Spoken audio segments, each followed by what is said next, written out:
loves, and welcome back to my channel. It is Romy here. As you can see, I don't really normally do videos where I show my face and talk to a camera about things, but I thought with this topic and what happened to me, I wanted to share my story. So hi, this is me.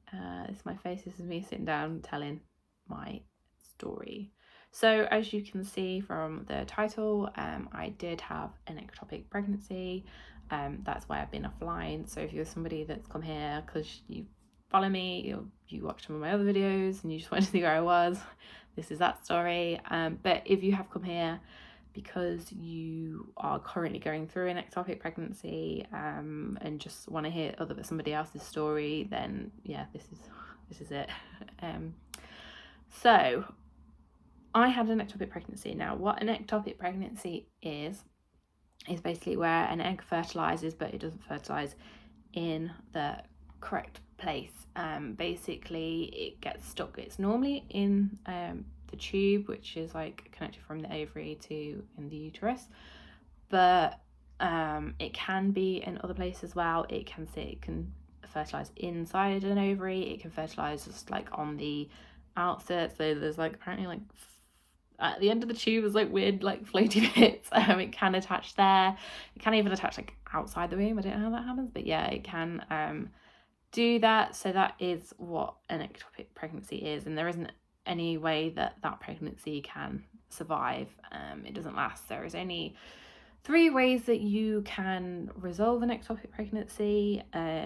That's number 1, it can either just go away by itself, that you can have a miscarriage, your body can recognize that it's not meant to be there and it can just get rid of the pregnancy.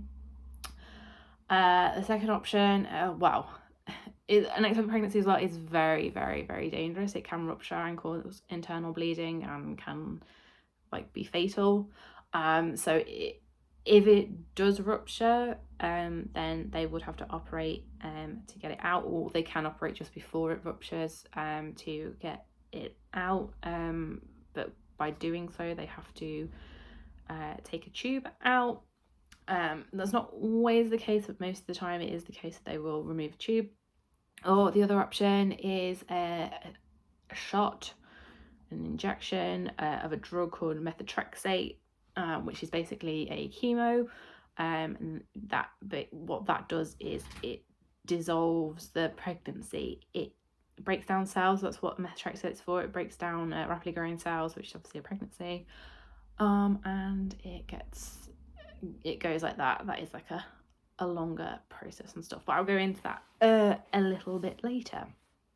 So start from the beginning. I found out I was pregnant on the 12th of August. It was a planned pregnancy. It was a wanted pregnancy. I was really happy. We were both really happy that I got pregnant. We'd only been trying for 3 months.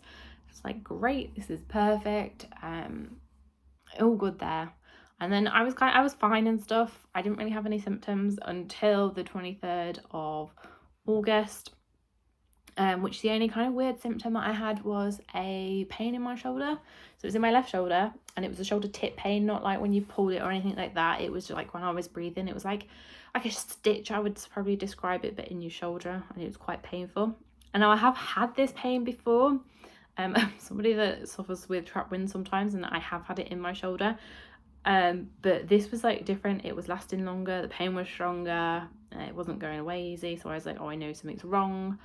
I also had read somewhere or knew somewhere that this was a symptom of ectopic pregnancy, so I googled it again and checked, and it was. So I was like, okay, I think we need to go and sort this out, basically. So we decided to go to the walk-in centre. So me and my husband went to the walk-in centre, got there.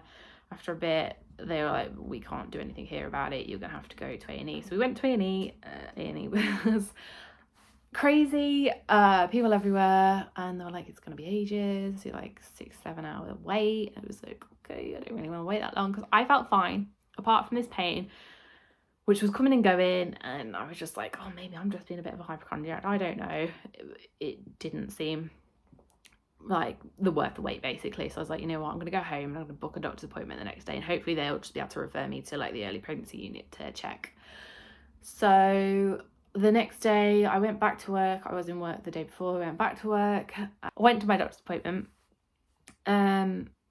And then I got there, he asked questions like, well, when did you find out you were pregnant? And I told him, and he was like, right, okay. And then he started like poking around, have you got any more pain anywhere else? Have you got any more symptoms or anything? I said, no, it's just his pain. And then he did poke like to the right side of my like ovary area-ish, and I was like a very, very mild pain, like a dull ache when he did that. And he was like, right, you need to go to A&E. I was like, oh no, why? Can't you just refer me the next day? And he's like, no, it's dangerous. Which is very dangerous. But like, when you're not in pain, and I'd been to A&E the day before, I was like, oh, I don't really want to go back again. But we did. We went back. We waited a very long time. In the time of waiting, they did do my blood. And then eventually we did get seen by a doctor. The doctor said, you seem fine. She did the same, asked the same questions, pain in my stomach. I didn't really have any pain. The shoulder pain had sort of gone off then as well. It really wasn't as strong. And she was just like, right, okay. She looked at my bloods and my bloods are fine. I asked what they were, but she couldn't get them on the system for some reason. I don't know why. She was like, you can wait. I was like, we'd been waiting 7+ hours at that point. I was like, no, I'll just go home, thank you. And she was like, right, you need to come back tomorrow to go to the early pregnancy unit. I was like, oh, I wish I could have just done that from before, but fine. So we went back the next day. So this is on a Thursday now, yeah. So it's Thursday of that week. We went to the early pregnancy unit. They found my bloods and they were like, okay, so your HCG level is at 1,500. So HCG is your pregnancy hormone. It's like a hormone that you use to track your pregnancy. It's basically what you do when it like tests, when you do a pregnancy test, sorry. That's what it picks up, the HCG level. And what it should do is it should double every 48 hours roundabout. So that was like fine. We worked that out and it was pretty much doubling from when I'd found out I was pregnant and stuff. So there wasn't much concern. She did the scan, but she couldn't see anything in there. And she was like, don't worry, at that sort of level, we're not, you don't 100% see what's in there and stuff. When it hits 2,000, which it should do by tomorrow, because when I had the bloods, that's when you should see something. So I was like, right, okay. Thing was, on that day as well, when she did the first scan, she scanned my left ovary. That was all perfect and fine. Then she went and scanned my right ovary and she couldn't see it because my bowel was covering it. Apparently it's a common thing that happens, that your bowel can get in the way of your ovaries and they can't see. So she was like, right, you're gonna have to come back tomorrow. We'll do the bloods and we will do the scan again. So we got us back to the next day, which is a Friday, the 26th. Yeah, it is Friday the 26th of August. That is when I actually met my husband. That's like the first time we went out on our date 2 years ago. So we weren't really like planning on celebrating it as such, because we just got married this year, but we were like, oh, it's a special day for us. So we went back to the hospital again in the morning. She took my blood. We were gonna have to wait for that to come back. We went down and we had the scan. She looked, she couldn't see anything in there, which wasn't great. She checked my left ovary, she could see that was fine, but my bowel was still covering my right ovary. But the thing was, she couldn't see anything in there, and at that point it should have got to about 2,000. She was like, you're gonna have to go home, come back, we'll ring you with the blood results, and then you can come back to the hospital then. So we waited, and she called and she said, your bloods have gone up, but they've not gone up to double. They were like at 1,800 and something at that point, so they hadn't doubled. But I was like, is this down to stress? Because I'm really stressed out about this. I haven't been sleeping properly because I've been thinking, what if this is an ectopic? You know, is it just like a weird thing that's happened? We went back to the hospital again, like they told us to. We were met by like a young doctor who'd asked the same questions again. He poked my stomach again, said, are you in any more pain? I was like, no. He's like, this is very weird, but they can't see anything. So he said, oh, it's like a pregnancy of an unknown location, which I don't know is like basically an ectopic pregnancy. I'm not sure like what the difference is, or whether they end up finding the pregnancies of unknown location eventually or what, I don't know. But yeah, and he was like, right, what I'm gonna have to do is I'm gonna have to get the consultant and the registrar, just go back into the waiting room. Sorry, my dog's being a bit of a pain. You're being a pain. So the consultant comes in and she just looks at the scan pictures, she looks at the paperwork, she looks at me and she goes, yeah, it's an ectopic pregnancy. How do you want to deal with it? Do you want surgery or do you want this injection? This chemotherapy injection. At this point I didn't even know it's chemotherapy and stuff. What do you want to do basically? How do you want to get rid of this pregnancy? And I'm just like, what? She's just like walked in and set off a grenade and just, my whole world just like all over the place and stuff. Because everybody was so chill and so calm about everything that was going on and stuff, and I was like, no, we don't know, it could be but it could not be, and la la la, and I was just like, yeah, on that train of like being la la la, because I wasn't in any pain at all apart from the shoulder pain, which is on and off, and it wasn't as bad as it was on Tuesday. Like, how could this be? So I was like, I don't know, and I just burst out crying because I was just like, my whole world had been turned upside down. And then they were like to my husband, well, what does she need to pick to do something? Like, you know, if she doesn't, she'll bleed out and die, basically, which can very much happen and stuff. And I'm really not disregarding that fact at all. But at the time, when you're not in pain and you don't feel like, you know, it's going to happen, you just don't think about that and stuff. And you just want this pregnancy to go well and everything. But now you're being told that you have to get rid of it because it's going to kill you. And it's just like, it's a lot. It is a lot. I was like, I don't know. And they were like, well, here's your options. If you want to have surgery, you know, don't eat from 6 o'clock when you get back home, don't eat, and we'll do the surgery tomorrow. And if you know, if you want the injection, then you need to come back in and we need to do all this stuff for it. And I was just like, here's a leaflet on that, and I'm sorry. And then like the registrar who came in, she was really, really nice. She was just like, you know, this is this and this is that, and give me a bit of information, and just said like, I'll let you, you know, process and, you know, go from there. And I was just like, we just went home in total shock. We were like both crying and stuff because we did not think this would end like this, because I mean, you just don't really. And then like on the way home, I wouldn't really recommend doing this. But I did, because again, I wasn't in any pain. I was like, I'm not going back to the hospital tomorrow. I've had enough. I've been poked and prodded since Tuesday. I just wanted a break from it. So I was like, I'm not going back to the hospital. And we decided, I was like, I want to go out. I want to get dressed up. I just want to ignore this. I want some normality back just for this evening, because, you know, it was our anniversary and stuff. So yeah, that's what we did. We went out, we chilled, we come back. Spent Saturday just being sort of together and stuff, and chilling, and we went to a beach nearby and it was really nice and everything. And I did try and ring up the hospital so that I wasn't coming in, and they ended up ringing me and they were a bit like arsey and stuff. I was like, well, I did try and ring, but yeah, they were just like, oh, you need to come in tomorrow. I was like, okay, fine, I'm coming tomorrow. So we went back in.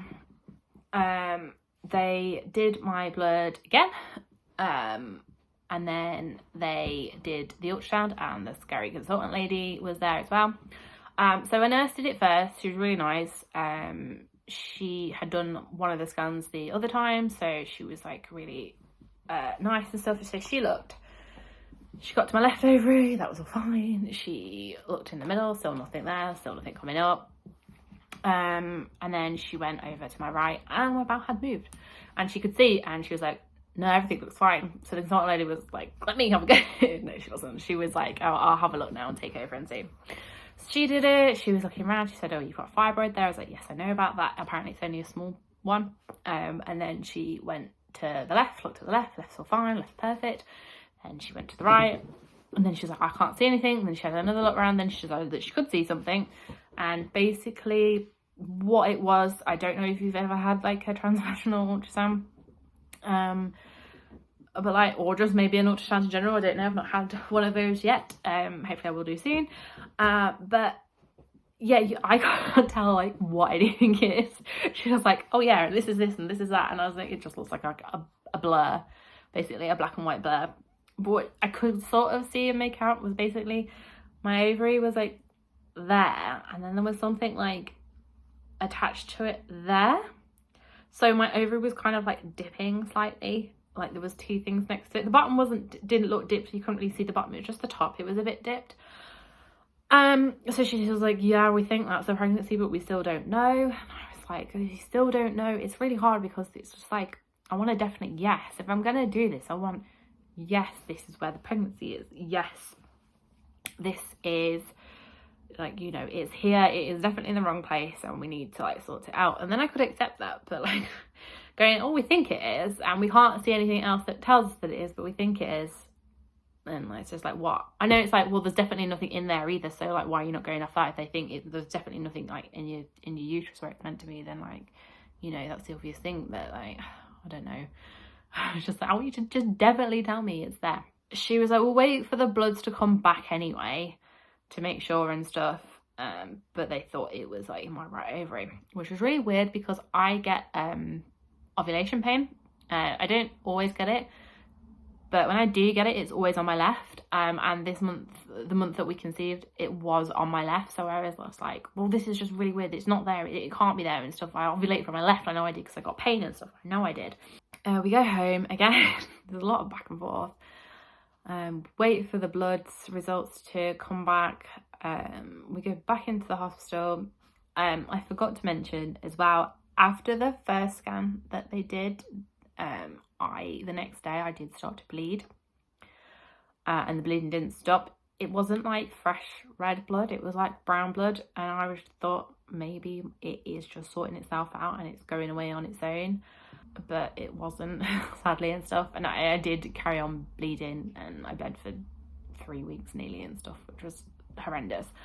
But yeah, I did think maybe it was just going to sort itself out, and that was the hope and stuff, because, you know, if it sorts itself out, you don't have to have any of this treatment, you don't have to, like, you know, lose a tube or have chemo, or you don't have to you trying to get in this shot.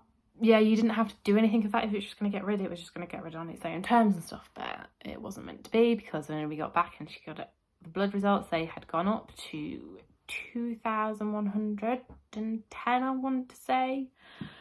So yeah, that wasn't great.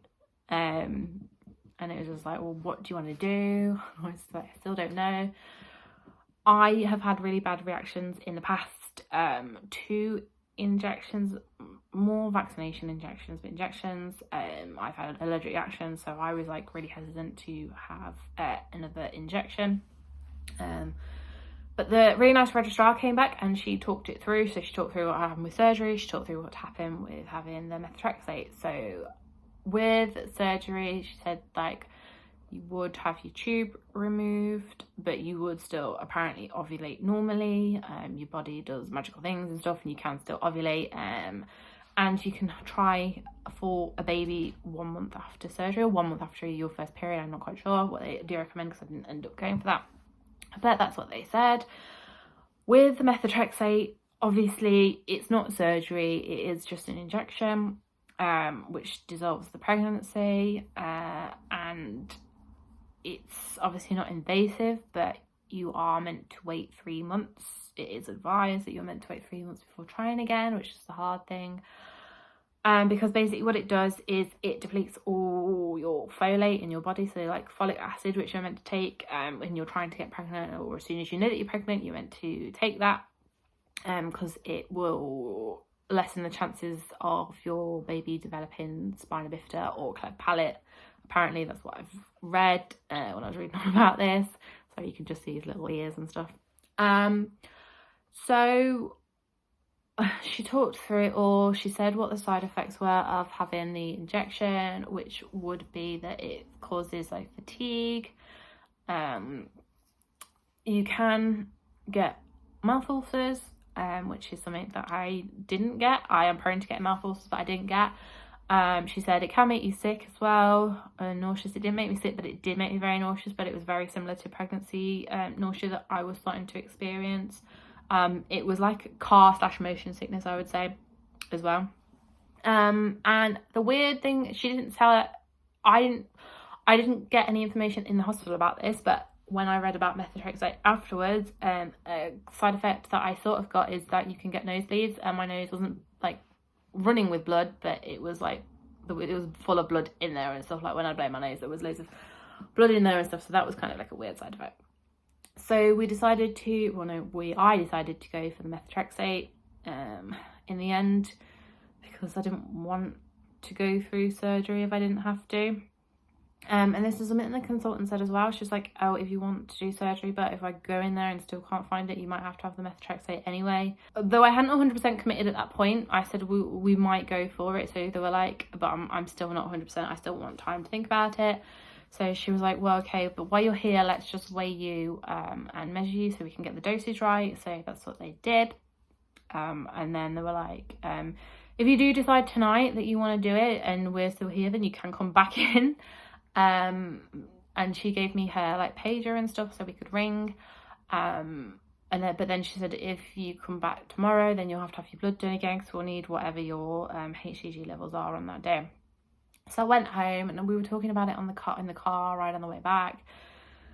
And I was just like, I just don't, like, it's just not going to end positively and stuff. And my husband kind of like was just like, because I still couldn't get over the fact that like nobody could find it and stuff. And he was like, it doesn't matter if they can't find it, something isn't right with it, because the numbers aren't going up properly. And I think he kind of was like, that's how you know it's not going properly and stuff. And he was just like, we just need to do something. I don't want to lose you, basically. It was kind of dramatic, I know, but can happen. So there was also on the scan that the consultant did, I didn't mention this earlier, they found something like at the bottom, but she was like, I don't think it's anything, but it was like a little black dot, which is kind of what I already thought that, but it was like quite far, like low down and stuff. And I kept going, well, what if it's that, what if it's that? But we did actually look. You can have a pregnancy that's too far down in your womb, uterus thing, whatever you want to call it, whatever the right word is. But that pregnancy isn't a feasible pregnancy either. It grows obviously more and stuff, but the chance of it surviving, you will just end up miscarrying normally, apparently, with that. So yeah, it wasn't going to be a good outcome, whatever the weather. So I was just like, oh, you know what, let's just do it.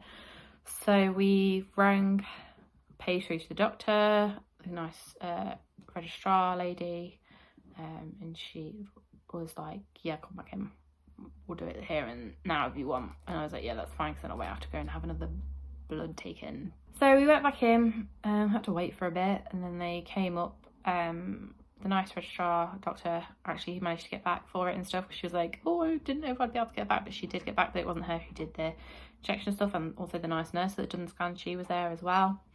So yeah, we had it done. So what they do in the UK, I have read different things wherever you are else in the world, but in the UK they end up splitting the dose and it goes into 2 injection sites.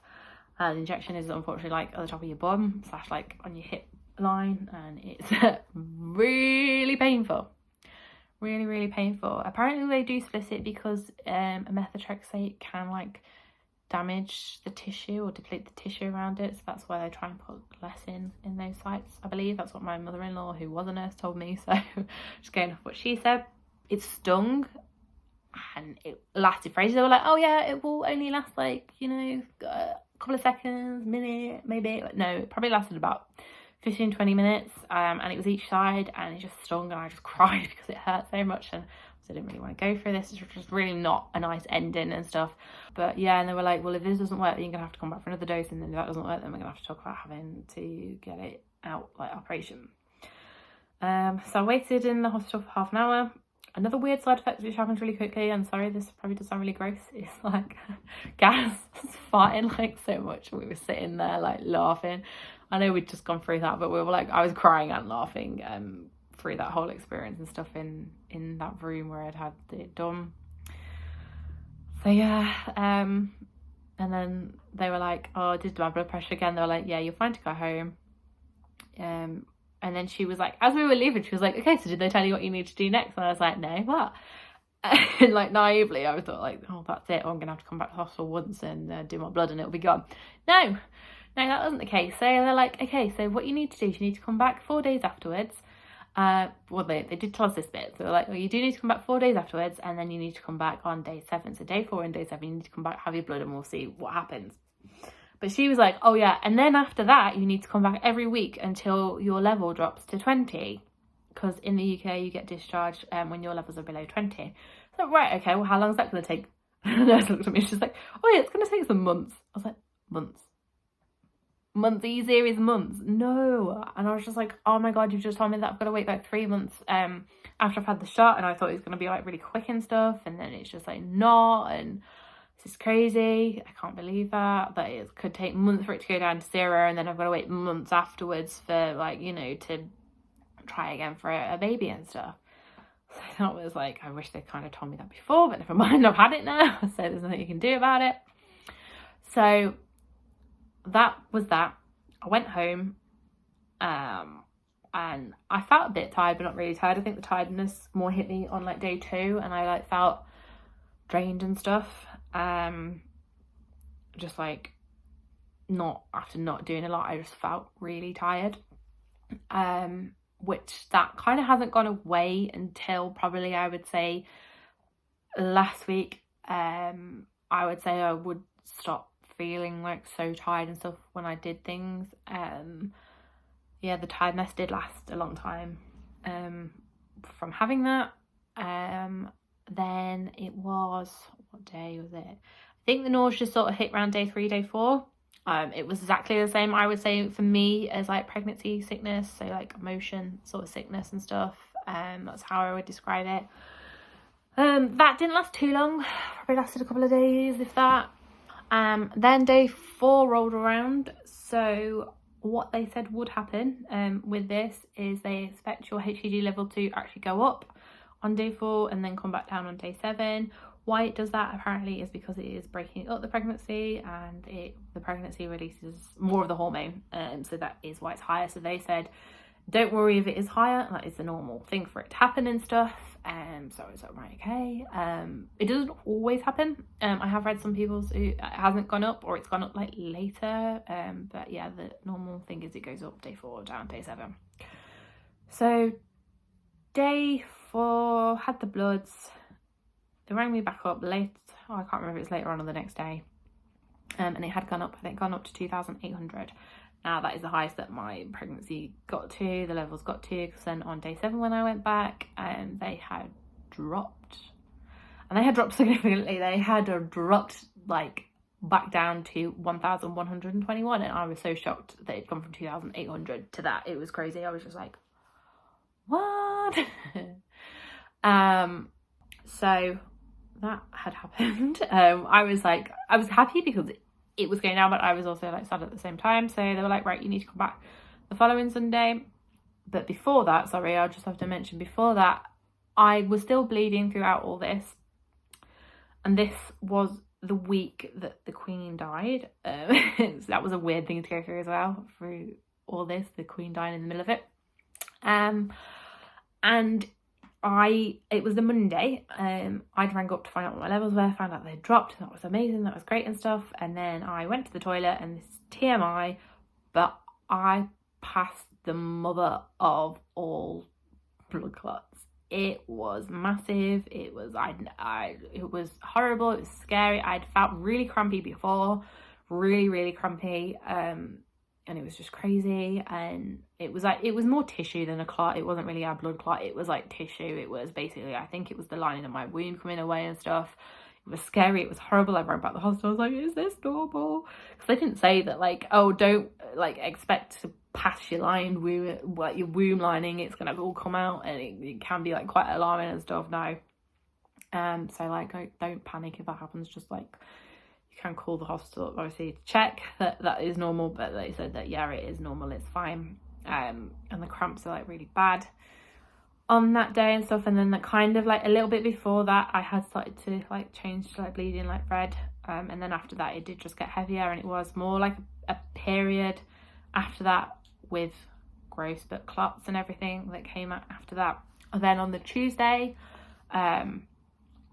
I was just sitting downstairs and stuff, and I had some more cramps and everything, and I got really strong, really painful cramp, and I was like, oh my God, is this rupturing or something? Because it was just so sharp and so painful. And I stood up and I started to walk towards the door, and like I nearly fainted. I just got really hot, and I like, my vision just like that, just went like dead wavy and stuff, and I had to like hold on to the door, like open, I had to hold on to the door like that.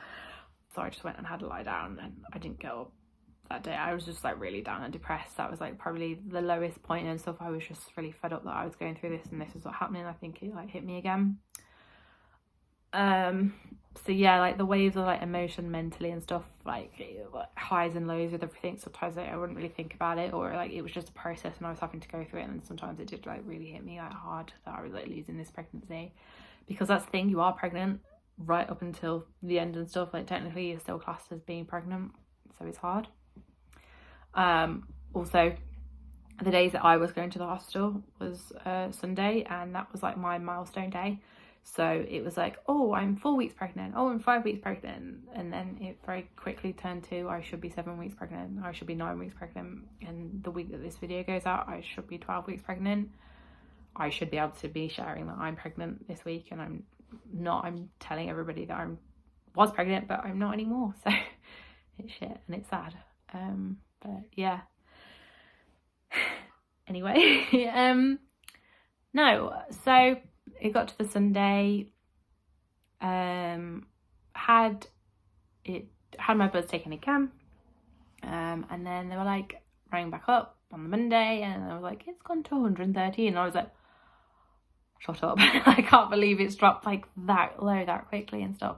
She said months, so I got months in my head and it was just dropping, and I like don't know why. I don't know if it was because my body was reacting goodly with the methotrexate and stuff. I don't know if it's because I went on a bit of a detox before, and whether it was that it like cleansed out my body and stuff, so it wasn't clinging to anything bad. It was literally just targeting the pregnancy.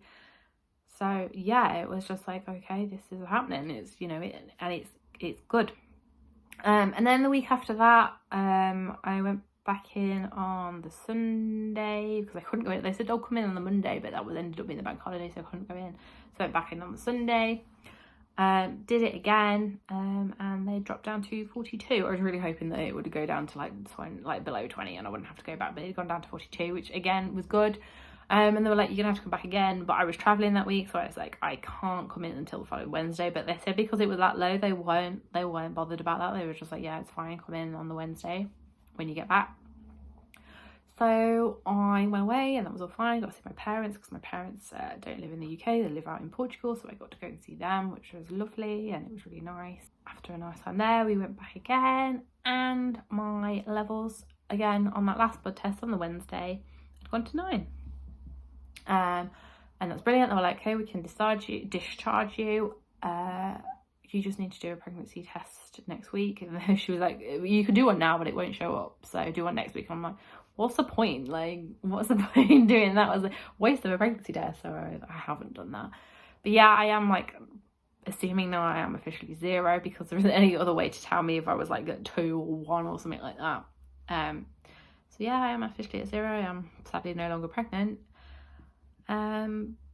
But yeah, now I'm just currently waiting to get my period again. I'm hoping it'll be soon. I'm hoping it'll be like this week that I will get it. I feel like I'm getting like period symptoms and stuff, so that'll be good. I have done research on why it could have happened, and I can't work out why it happened. I don't know. So key factors, there is a few. Over 35 I'm not. I've only just like not long turned 30. I've never smoked. Smoking can be one. Low progesterone, which is what I thought it could have been.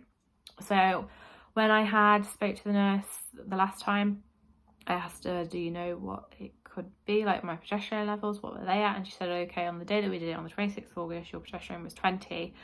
I'm trying to research like what progesterone levels are. It is literally all over the place. Loads of different things. So your progesterone should be between this and this at this week. And checking mine, it was in the range of normal, but probably towards the lower end of being normal. It was 20, but I don't know. It's still in the range of being normal, so I don't know. She said you can go back to your doctors and you can do tests. I haven't decided whether I am going to do that or not yet. The only other thing that I think it could possibly be, because before this I was kind of getting painful periods, it could have been like endometriosis. I could have had like scarring tissue or like loose tissue there that it did end up attaching itself to, and that's why I think it can be something to do with that. I looked at things, how to boost progesterone, which I am currently doing at the moment. Stuff what you can do to help tissue that may have formed in there that shouldn't be there. I'm taking loads of vitamins and stuff, loads of different supplements and everything. If anybody wants to see that, I can do another video on that. I'm going to talk more about that and how it should help. Whether it does or not, I don't know, because I haven't got back around to trying again, so hopefully it does. I'm happy to share if it does, definitely. I feel like everybody as well is getting pregnant at the moment. It's just like, this person's pregnant, this person's pregnant. Literally every day, somebody, like, I know the famous people and stuff, it's just like, they're having a baby, they've had a baby, they're doing this, they're doing that. And then people, like, on, like, my friends and on Facebook and stuff, they're all getting pregnant as well. And I'm just like, this is not fair. It's not fair. So yeah, just desperately want to start trying again and stuff. So that's the plan, potentially. So yeah, that's my story.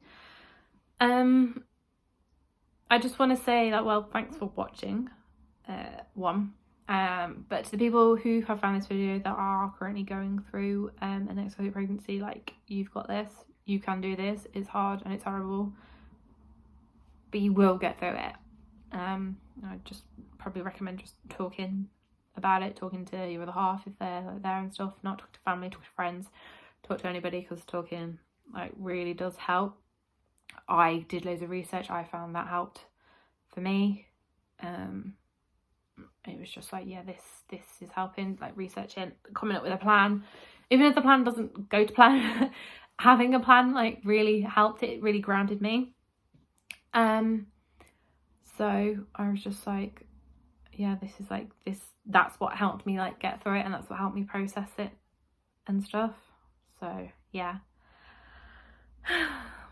that is that. Yeah, I don't really know what else to say on the matter. It's crap, but it happened, and I am definitely a stronger person for it. Me and my husband are, like, stronger for it as well. We've come, like, a lot closer in what's happened and stuff. It was a shared experience, really crap shared experience, but a shared experience nonetheless. And yeah, we are good for it, and we can't wait to try again.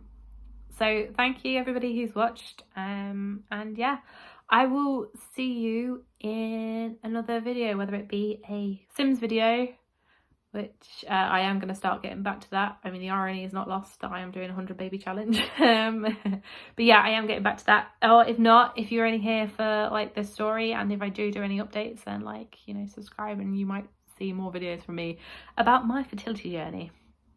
Anyway guys, thanks for watching, and I will see you in another video. Bye.